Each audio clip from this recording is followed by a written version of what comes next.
You're listening to Catholic Sprouts, the daily podcast for Catholic kids that strives to plant seeds of faith.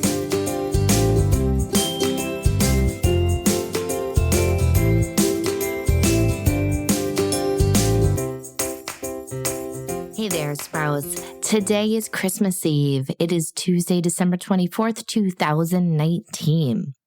This week on the Catholic Sprouts podcast, we are wrapping up our Advent journey by looking at the last and the final prophet, St. John the Baptist. Remember, he calls us to repent so that we are better able to welcome who comes after him, and that is the Messiah, Jesus Christ, who we have been waiting for all along. Now, today we are going to talk briefly about how Jesus Christ is the fulfillment.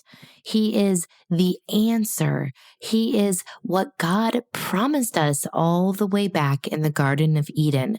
Now, there is so much to say on this, but we're going to talk about just two things. We're going to talk about Jesus and Mary, about how Mary is the new Eve and Jesus is the new Adam. Now, remember back in the garden, Adam and Eve were there and God gave them only one rule. While they were in this paradise, they could do whatever they wanted and they were perfectly happy and united with God. But they had one restriction. Please, God said, do not eat from this particular tree. Eat whatever else you want. There's plenty here, but not this tree. Now, probably this demand left a question in Adam and Eve's heart. Why this tree? What's God withholding from us? And when the serpent or the devil entered the garden, he knew exactly what to say to Eve and then to Adam to get them to break their promise to God, to disobey, and to commit the first sin. Now, God had told them that if they disobeyed him, they would be breaking their relationship with him. And after they sinned, their eyes were opened, everything was changed, and God could no longer protect them in this garden. They were sent out, but God didn't abandon them. And that's what we've been talking about all along through the Jesse tree. God didn't abandon us. He just had to work on our hearts so that we might be ready to accept him when he came again as the Messiah.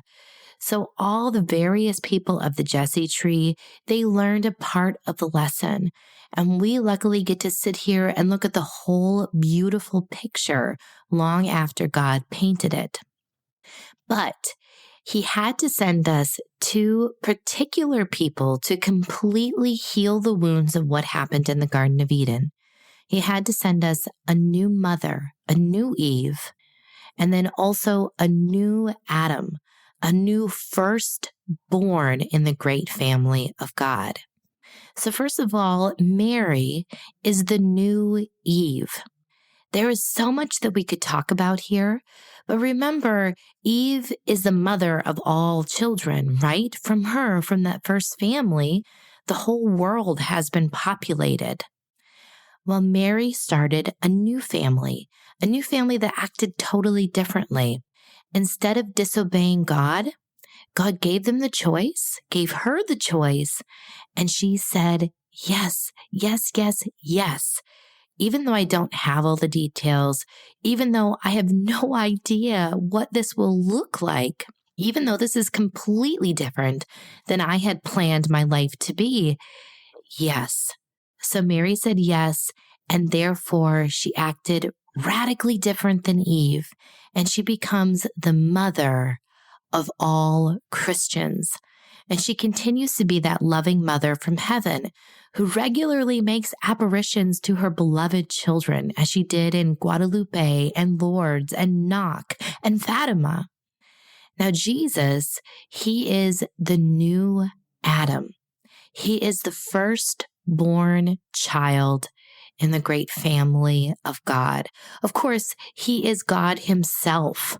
He comes and he doesn't treat us as slaves, but he treats us as brothers and sisters.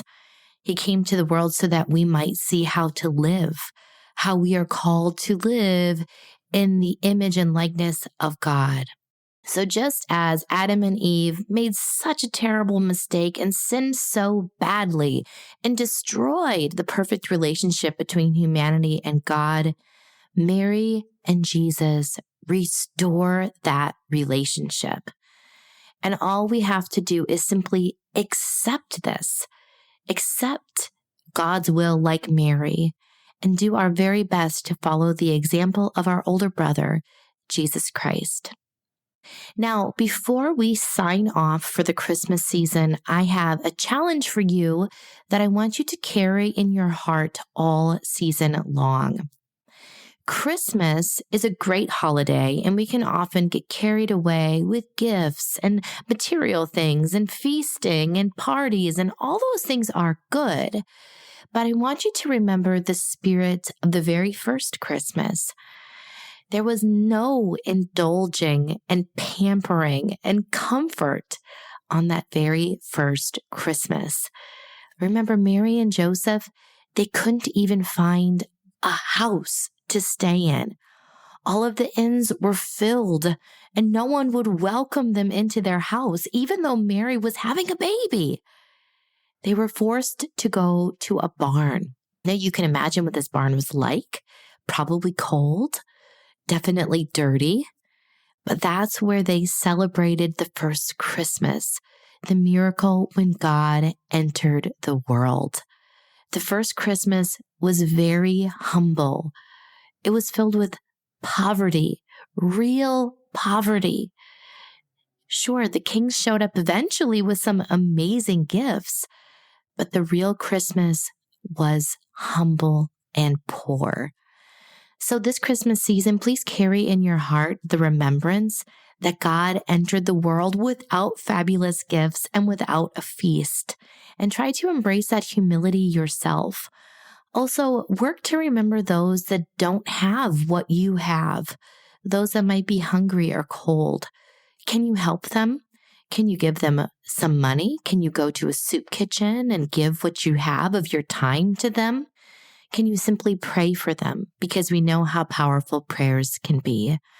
I simply ask that you don't just celebrate yourself this Christmas, but that you remember the first Christmas and that you follow the great example of Jesus Christ and you try to embrace humility. That's it for Catholic Sprouts today. We'll be back tomorrow, but until then, continue to grow in your faith and truly sprout into the beautiful creation that God created you to be.